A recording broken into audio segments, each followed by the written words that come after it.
palavra de Deus está vista en el book de Efesios, capítulo 6, versículo 7. Así vos trabajo con entusiasmo, como si fuera para el Señor, y no para gente vos está así. Me quiero invitar ahora para bajar la cabeza y repetir la palabranan de oración aquí junto conmigo.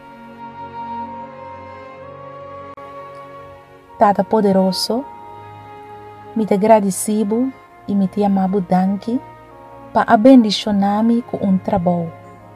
Danke que me tem salário por fim de luna. Me te pedido, Senhor, para seguir donando boa fieldade, para me por cumprir com meu trabalho fielmente todo dia. Ajuda-me, Senhor, e faça-me bendição de vida de todo meu koleganan. Ajuda-me para me por someter-me mesmo na autoridade de meu doño e permitir que me porta sempre abrir para assumir minha responsabilidade na meu trabalho.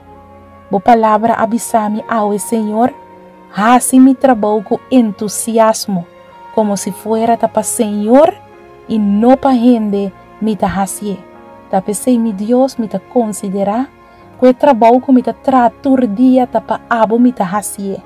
Laga com bom caráter, porque da manifestar em mim e que tudo que vem em contato comigo via de meu trabalho por mira Cristo Jesus mes em mim.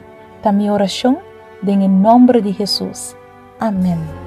Y Cristo nos dijo, orad siempre, siempre, porque la respuesta está en la